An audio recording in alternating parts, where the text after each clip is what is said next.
اس ہم یہ کہتے ہیں کہ میں نے آپ کو کل بھی بتایا تھا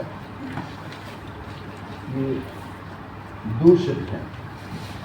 میں پوچھتا ہوں کہ یہ لنا کا متعلق کیا ہے؟ وجعل لنا التوفیق خیر رفیق. لنا اس کا متعلق کیا جعل ہے یا اس کا متعلق رفیق ہے؟ اگر اس کا متعلق جعل ہے کیا ہے تو اس میں دو اعتراض ہے. ایک چونکہ لام تعلیل کیا ہے، کس کے لیے آتا ہے؟ جب لام تعلیل کے لیے ہے تو یہ علت، یہ فعل جعل فعل واجب تعالی ہے اور اس کے لیے لام تعلیل اس کے بعد آئے تو اس کے لیے علت آ گیا. اور علت کون سی علت ہے؟ علت غائی، اور اس کو غرض بھی کہتے ہیں. حالانکہ ہمارا یہ عقیدہ ہے افعال اللہ تعالی غیر معللۃ، ان آخری عبارت بھی شطرنج کی بتائی لام.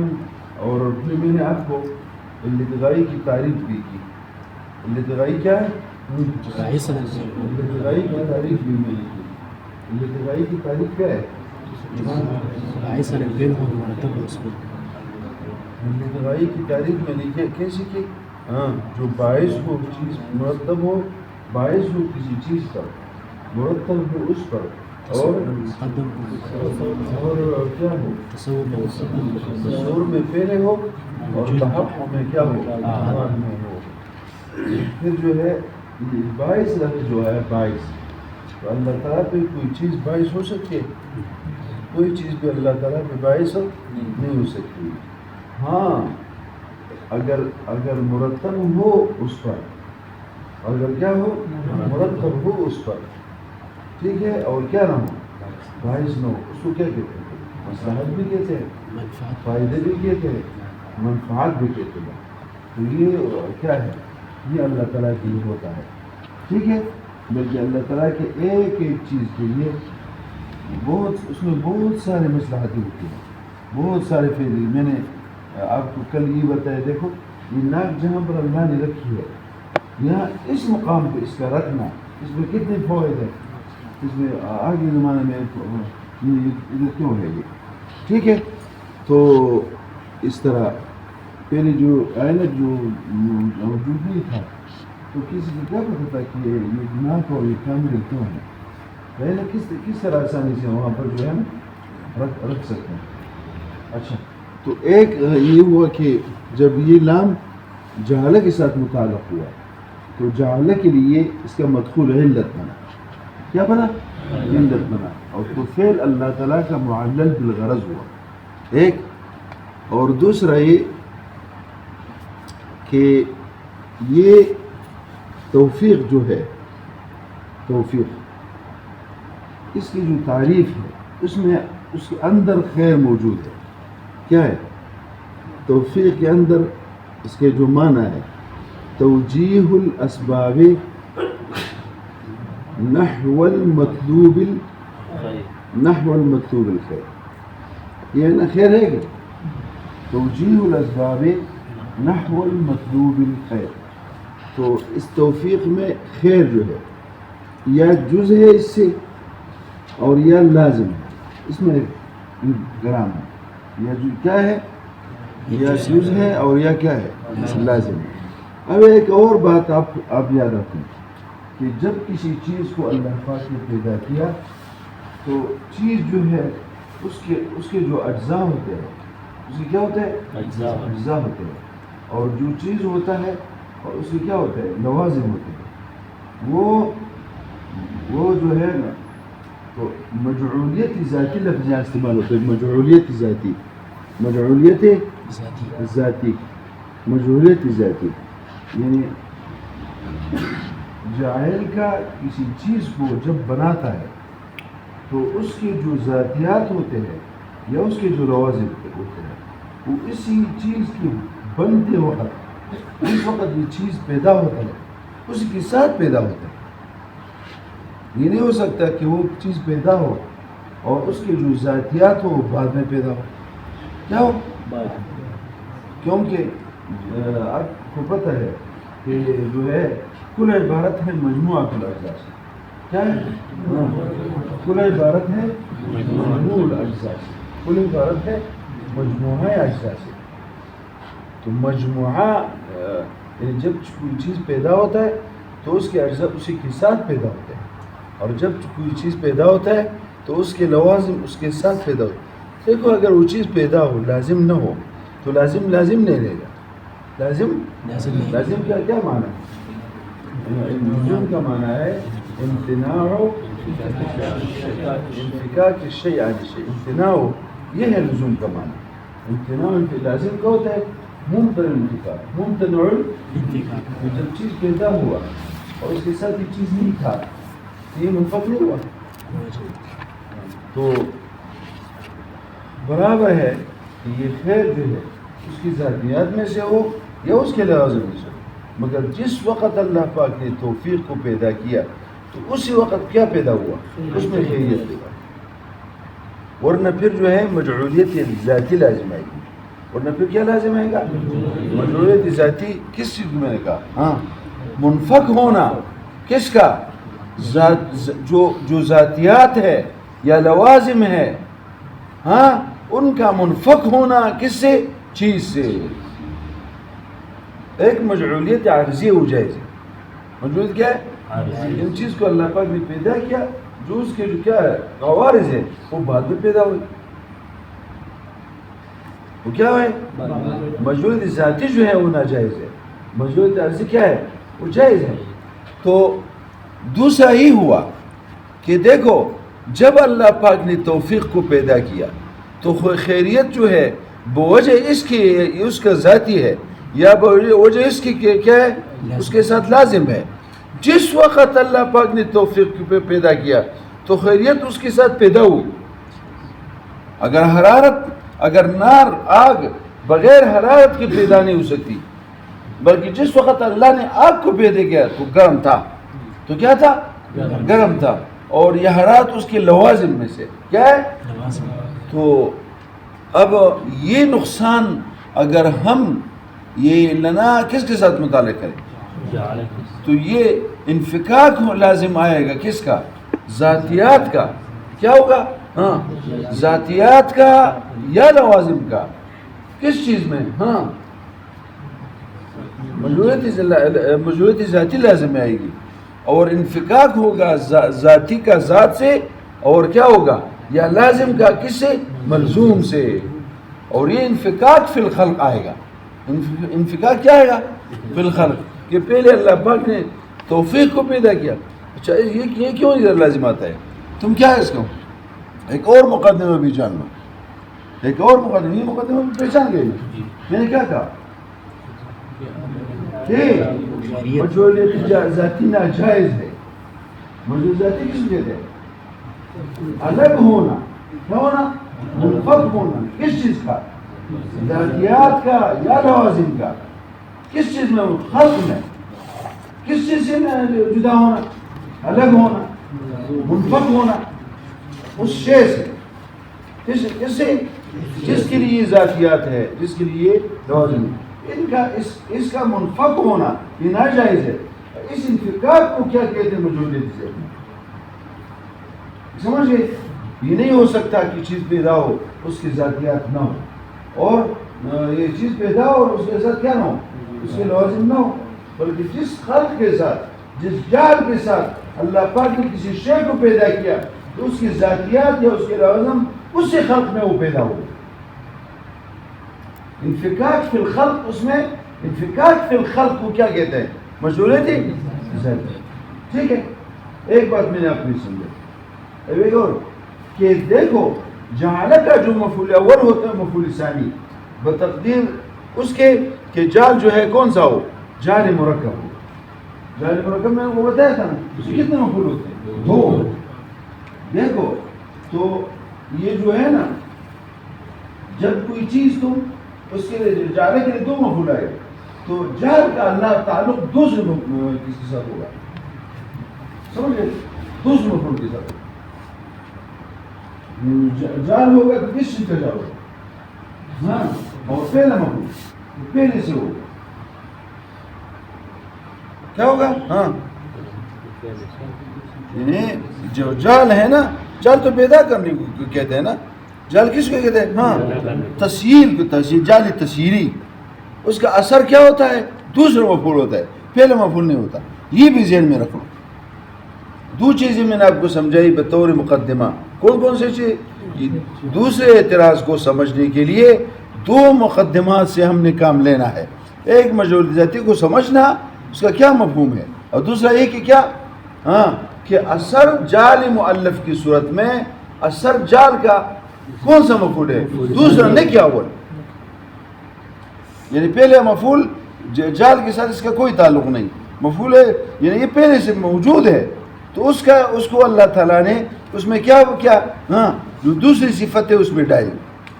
اب اچھا تو کیا ہوا، یعنی توفیق پہلے سے تھا، پہلے سے ہاں، اور کیا بنایا، اور پھر جو ہے نا اس کو کیا بنا دیا، خیر رفیق بنا دیا.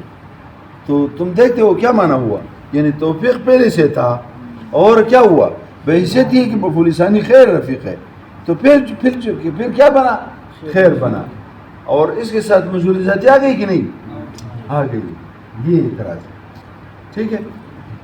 اب یہ اعتراض جو ہے اس صورت میں ہو رہا ہے، اور اگر ہم یہ ننا جو ہے یہاں سے ہم کاٹ دیں اور یہ ننا ادھر آئے اور لنا متعلق کس کے ساتھ، رفیق کے ساتھ، بس بات ختم ہو گئی.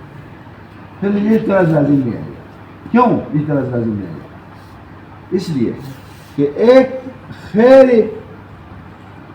خیر مطلق ہے، کیا ہے، اور ایک خیر مقید ہے، یعنی خیر رفیق لنا. تو خیر کتنے بنے، ایک خیر ہاں مطلق ہے جو ہمارے لیے خیر ہو یا کسی اور کے لیے خیر ہو، اور ایک خیر ہو جو کس کے لیے، لنا کے ساتھ. تو یہ خیر کیا ہوا ہے، مقید ہو گیا. تو ایک خیر مطلق ہے اور ایک خیر کیا ہے، مقید ہے. آپ سے میں پوچھتا ہوں، جو چیز جو توفیق سے جز ہے یا لازم ہے اس کے ساتھ، وہ کون سا خیر ہے، خیر مطلق ہے.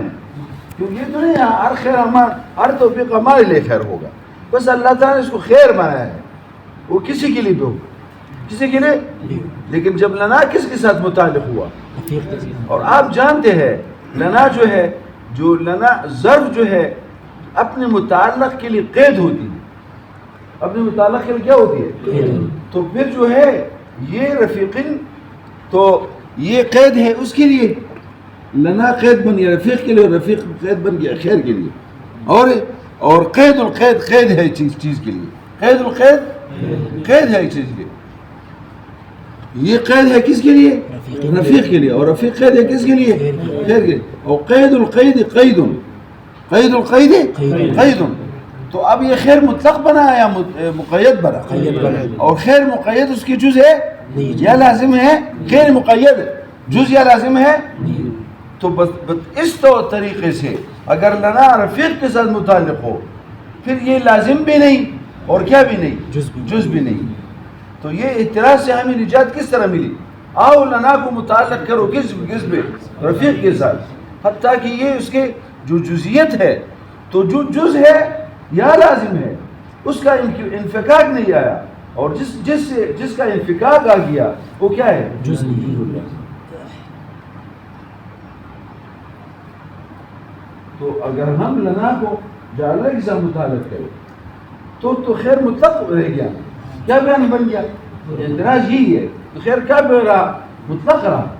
اور مطلق جو ہے بحیثیت یہ کہ مفعول ثانی، تعلق جال کا مفعول ثانی کے ساتھ ہوتا ہے، تو مطلق خیر جو ہے اس جال کا تعلق اس کے ساتھ آیا، یعنی توفیق تھا اور یہ خیر نہیں تھا، اب یہ خیر بن گیا. یہ ہو سکتا ہے مجعول ذاتی بالظاہر. اچھا کتنے اعتراض ہو گئے بس صورت اس کے لنا کے متعلق جا رہا کے ساتھ. اور یہ ٹھیک ہے. اور اگر ہم لنا متعلق کریں کس کے ساتھ، رفیق کے ساتھ، تو یہ دو اعتراض سے ہم بچ جائیں گے. کیونکہ لنا جو ہے یہ پھر جو ہے اعلام یہ جعلہ کے لیے علت بنا جب لنا ادھر آیا، جعلہ کے ساتھ کوئی تعلق نہیں، جعلہ مطلق بنا، جعلہ کیا بنا اور یہ اس کے لیے علت غائی نہ بن سکی. یہ اللہ تعالیٰ کے فعل ہاں یہ لنا جو ہے یہ کیا نہ بنا، ہاں یہ علت غائی نہیں بنا. کس کے لیے؟ جعلہ کے لیے، کیونکہ لنا کو ہم نے کیا ادھر لایا، اس طرح سے بھی تم بچ گئے. اور جب لنا ہاں یہاں پر آیا تو کیا نہ بنا، مجرور ذاتی بھی لازم نہ آئی. یہ تو اس کے فائدے ہیں اگر لنا رفیق کے ساتھ متعلق ہے. مگر اس میں بھی مشکل ہے، وہ یہ ہے کہ کیا ہوا جب یہ لنا کس کے ساتھ متعلق ہوا؟ رفیق کے ساتھ. تو یہ معمول ہوا رفیق کا، معمول ہوا کس کا؟ رفیق کا. اور یہ لکھا گیا کہاں ہے؟ ادھر آیا نا. تو یہ کس پر مقدم ہوا؟ اپنے متعلق یعنی اپنے عامل پہ کیا، بلکہ عامل پہ کیا ہوا؟ مقدم بنا. اور یہ جائز نہیں کہ کیا ہو، ہاں معمول جو ہے وہ مقدم ہو عامل پہ کیا، بلکہ عامل پہ بھی پہلے ہو، اس سے بھی پہلے ہو. تو تقدم لازم آئے گا کس کا؟ ہاں معمول کا. کس پر؟ عامل پہ، بلکہ عامل پہ. عامل کون ہے؟ خیر. یہ اعتراض ہے، ٹھیک ہے. تو اس لیے یہ اعتراض ہے. اس صورت میں ایک اعتراض آئے گا، ٹھیک ہے. اب دیکھو نیچے دیکھو، الظرف اما متعلق بجعلہ، چونکہ یہ اس کی بالکل اس کی سیاق میں ہے اور ظاہر یہ ہے کہ لنا جعلہ کے ساتھ متعلق ہے، کیونکہ اس سے بعد میں ہے، معمول اپنے عامل سے بعد میں. اور اگر رفیق کے ساتھ متعلق ہے تو یہ اس سے ہاں مقدم ہو جائے گا. تو اس لیے اس صورت کو اس نے پیری کیا، اور کیونکہ یہی ظاہر ہے اما متعلق کیا بجعلہ. اعتراض کیا تھا تمہارا؟ پہلا اعتراض کیا تھا؟ اللہ تعالیٰ کا فعل جو ہے معلق کیا ہوگا؟ واللام للانتفاع، واللام للانتفاع، اللام ليس للتعليل. هذه ليست علة وغرض، علة غاية وغرض لفعله تعالى. یہ اس کے لیے غرض اور اس کے لیے علت نہیں ہے، کیونکہ لام تعلیل کے لیے ہی نہیں ہے. لام کس کے لیے ہے؟ اور میں نے آپ کو بتایا تھا اللہ تعالیٰ کے فعل کے لیے منافع ہوتے کہ نہیں، اور جب لام انتفاع ہو گیا تو منفعت بن گیا، اور منفعت میں ترتب تو ہوتا ہے، کیا ہوتا ہے؟ مگر باعثیت نہیں ہوتی. اور نقصان دہ کون سے ہے؟ ترتب ہے. فوائد کا ترتب اللہ تعالیٰ کے فعل پہ یہ تو بڑی چیز ہے، بلکہ اللہ تعالیٰ کا فعل جو ہے اس پر بہت سارے ایک منفعت نہیں ہوتے، بہت سارے منافع ہوتے، ٹھیک ہے. تو واللام للانتفاع. یہاں پر ایک نکتہ دیکھو، فيه اشارۃ، لکھا ہے نا، الى دفع ما قیل من ان المانع على هذا باطل فانه يلزم كون افعال الله تعالى معللة بالابراز والغایات. ٹھیک ہے، یہ کیونکہ لام جو ہے جو تعلیل کے لیے تھا تو یہ مصیبت بنتی جا رہی تھی.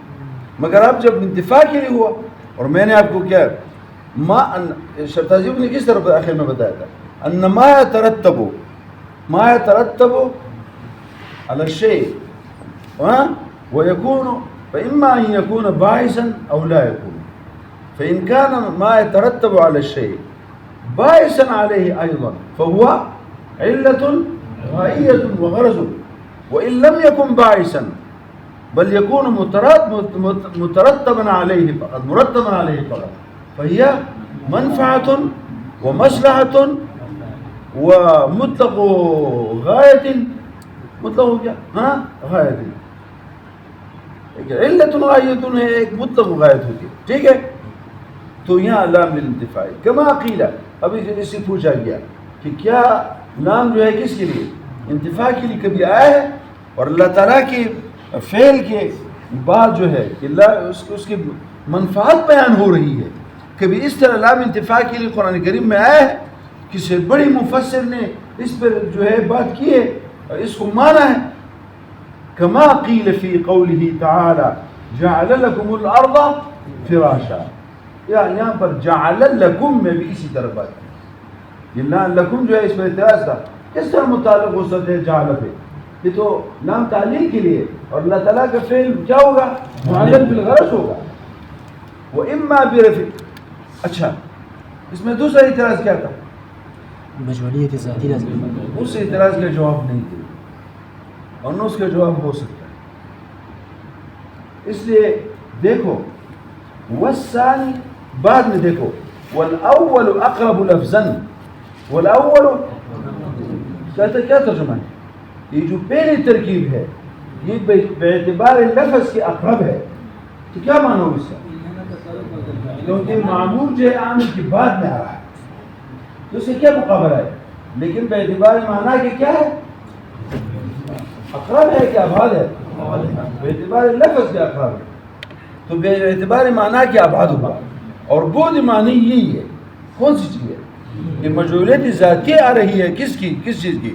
ہاں یہاں پر مجعول ذاتی لازم آئے گا کہ جعل میں کون الگ ہو گئے، یا ذاتی اور یا لازم، وہ اشیاء سے جو ہے کیا ہو گیا؟ الگ ہو گیا. ٹھیک ہے. وَإِمَّا بِرَفِيقٍ، اور یہاں متعلق ہے کس پہ؟ اس میں کیا اعتراض ہے؟ وہ دونوں اعتراض تو چلے گئے، دونوں اعتراض. یہاں پر ہم طالب ہم سے پوچھتے ہیں پہلا والا اعتراض تو چلا گیا، کون سا؟ لام کا تعلیل ہوا، وہ ختم نہیں ہوا، کیونکہ یہ اسلام اس کا تعلق جعل اس میں ہے نہیں، پورا فقہ کے ساتھ ہے. اور دوسرا اعتراض کس طرح ختم ہوا؟ یہاں طالب علم پوچھتے ہیں کہ دوسرا اعتراض کس کو؟ کون سا اعتراض؟ مجعولیت ذاتی کا لازم آنا، وہ کیوں ختم ہو گیا؟ یہ مقید ہوا جی، کیونکہ میں نے آپ کو بتایا جب یہ لام لنا ادھر چلا گیا تو خیر کیا ہوا؟ مطلق بنا کہ مقید؟ مقید بنا، کیونکہ لنا کس کے لیے قید ہے؟ توفیق کی، اور رفیق کس کے لیے قید ہے؟ خیر کے لیے. وقید القید قید تو کیا ہوا؟ تو خیر مطلق رہا یا مقید بنا؟ مقید بنا. مطلق رہا یا مطلق بنا؟ مطلق بنا. کیا مقید بنا. مطلق رہا یا مقید بنا؟ مقید بن گیا. اور مقید کیا ہے؟ نہ وہ جز ہے اور نہ کیا ہے؟ لازم. تو اگر جدا ہوئے الگ بنے تو الگ ہو جائے، کوئی بات نہیں، کوئی مسئلہ. ٹھیک ہے. وَإِمَّا بِرَفِيقٍ، یا متعلق ہے کس چیز پہ؟ رفیق. وَيَكُونُ تَقْدِيمُ، اس پر جو اعتراض آ رہا ہے وہ یکون سے اس کا جواب دے رہا ہے. اس کا کیا جواب دے رہا ہے؟ ہاں اس کا جواب دے رہا ہے. کیا ہے؟ معمول مقدم ہوا کس پہ؟ عامل العامل پہ. عامل پہ صرف نہیں بلکہ کس پہ؟ عامل پہ وہ مقدم، تو اس کا جواب دے. دیکھو ہاں آپ سن لے آج سے یہ تقسیم، اگر معمول غیر ظرف ہو، کیا ہو؟ غیر ظرف. اگر وہ مقدم ہو کس پہ؟ عامل پہ، بے شک یہ ناجائز ہے. اگر معمول کیا ہو؟ ظرف کے علاوہ کوئی اور چیز ہو اور وہ مقدم ہو کس پہ؟ عامل پہ. عامل پہ. عامل پہ کیا عامل پہ سے پہلے ہو تو یہ جائز نہیں. مگر کیا جب معمول کون ہو؟ ظرف ہو، تو ظرف میں توسع ہے. ظرف میں کیا ہے؟ توسع. اس کی وجہ اس کی ہے، اس کے عامل کی ادنا رائحہ بھی اس کے لیے کافی ہے. اور رائحہ یہ ضروری نہیں کہ اس کے بعد ہو تب اس کا رائحہ پہنچے گا. رائحہ کی کسی چیز کا، وہ تم سے کوئی چیز دیکھو رائحہ بوئی وہ کدھر سے آتی ہے؟ تو آپ پہلے بھی ہو تم مثلا یہاں پر کوئی چیز ایسی ہے جسے بدبو جا رہی ہے تو تمہارے آس پاس ہو، تمہارے پہلے ہو یا تمہارے بعد ہو، مگر ہر وقت میں وہ بوئی آئے گی کہ نہیں؟ تو عامل اس کے لیے ظرف کے لیے کیا کافی ہے؟ عامل کی بو. عامل کیا؟ رائحہ کافی ہے. رائحہ کی کیا؟ اور وہ رائحہ جو ہے اس کو پہنچتی ہے. ہاں اگر معمول اپنے عامل سے پہلے بھی ہو، یہ معمول ظرفی، معمول کون سی؟ معمول ظرفی، اس کے لیے کیا کافی ہے؟ عامل کا رائحہ. عامل کا رائحہ قدر بھی وہ کافی ہے. تو اس کو کہاں سے پوچھ رہی ہے؟ اگر یہ پہلے بھی ہو تب بھی پوچھے تو اس کا یہ جواب دے رہے وَيَكُونُ تَقْدِيمُ مَعْمُولِ الْمُضَافِ إِلَيْهِ مضاف الیہ کون ہے؟ رفیق. اور اس کا تقدیم کس پہ؟ علی المضاف ہے. مضاف کون ہے؟ خیر. لِكَوْنِهِ ظرفاً یہ تقدیم اسی وجہ سے ہے کہ یہ ظرف ہے. اور یہ کیا ہے؟ ہاں اگر یہ ظرف نہ ہوتا تب بات مشکل ہوتی، مگر بات یہ کہ کیا ہے؟ ظرف ہے. والظرف مما يتوسع فيه اور ظرف اس قبیلے سے ہے جس میں توسع ہے، ما اس قدر ما لا يتوسع في غیرہ جو غیر معمولی ظرفی میں وہ توسع نہیں ہے. اور اس کی وجہ کیا ہے میں نے آپ کو بتایا. یہاں متول دیکھیے ادھر ایک جگہ یہ بات کہ لأنه مما يكفيه رائحة العامل، لأنه مما والرائحة تصل إلى الشيء سواء كان العامل بعده أو سواء كان العامل قبله. اب آخر میں اس کا خلاصہ نکال رہا ہے والأول أقرب لفظا تو ساتھ کہو وأبعد معنى. وبعد معنی کیا ہے؟ بعد معنی کیا ہے؟ وہ مجھول ذاتی کا ہے. والثانی اور کون سے تقدیر یہ کیا ہے؟ والثانی یعنی اقرب معنی، معنی کے لحاظ دوسری آجی معنی کے لحاظ اور ساتھ کہو وابعد اور بعد لفظی کیا ہے؟ کیونکہ معمول جو ہے عامل پہ تو اس کی سیاق میں نہیں آئے نا اس سے پہلے. ٹھیک ہے. اچھا فوراً بتا رہا ہے کہ توفیق ہے کہ تم نے اس کے ساتھ خیریت لازم ہے. تو یہ بحیثیت توفیق کی تعریف بھی ہے اور پہلے جو ہے اس تحقیق کا کیا ہے؟ تکملہ بھی ہے. سن رہے ہو؟ یہ توفیق کا جو معنی بتا رہا ہے یہ توفیق کی حقیقت بھی ہمیں بتا رہا ہے اور ساتھ کیا چیز ہے؟ میرے پاس بتاؤ نا کیا ہے؟ پھر اعتراض کی کیا ہے؟ تکملہ بھی ہے. وہ کیسے تکملہ ہے؟ کہ خیر جو ہے کس سے؟ کہ توفیق کے مفہوم سے کیا ہے؟ توفیق کی حقیقت سے جز ہے. کہاں ہے؟ دیکھو وہ توجیہ الاسباب نحو المطلوب الخیر ہے کہ نہیں؟ سمجھ گئے؟ اور ساتھ ایک نقطہ بھی وہ پر رکھ دیا کہ دیکھو ایک توفیق کی اصطلاحی ہے عرفی ہے اور ایک توفیق کیا ہے جو خیر مطلوب کے ساتھ خیر کو مقید کر رہے ہیں. یہ کون سا توفیق ہے؟ توفیق شرعی. هذا مفهوم الشرعي اوپر لکھا ہے نا. واما مفهومه اللغوي اما المفهوم اللغوي فاعتبر المطلوب فيه کیا لکھا ہے؟ خیرا کان او شرا. والصلاة دیکھ جب فارغ ہوئے مصنف کس سے؟ الحمد سے. تو دوسرا مرتبہ ہم پر حق ہے کس کا؟ اپنے پیغمبر کا.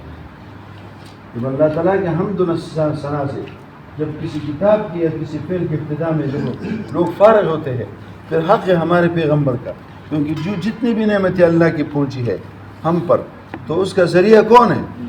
وہ دینے والا کون ہے؟ اللہ ہے. مگر ہم تک پہنچانے والا ظاہری دنیا میں کون ہے؟ ہمارے پیغمبر. ٹھیک ہے. کون ہے؟ اس لیے ہم یہ کہتے ہیں نا کہ ہم پر حق کس کا ہے؟ اپنے. اس لیے حدیث میں آتا ہے کہ علم کے بارے میں انما انا قاسم فرماتے ہیں میں کیا ہوں؟ میں علم کو تقسیم کرتا ہوں. واللہ یعطی. دینے والا تو کون ہے؟ اللہ ہے. مگر اس کا تقسیم کرنے والا کون ہے؟ وہ میں. تو جب ہم دینے والے علم کے دینے والے کی حمد و ثنا نے کی جس نے تقسیم کیا اس حدیث کے موجب بے اعتبار اس حدیث کے تو اس لیے ہم حق ہے کیا. اور ہم یہ بھی کہتے ہیں کہ یہ جو انبیاء ہوتے ہیں یہ اللہ اور بندوں کے درمیان کیا واسطہ ہے اور انہی کی وجہ سے ہمیں یہ مل تو اس کا حق ہے کہ ہم اس کو اور واسطہ. ٹھیک ہے.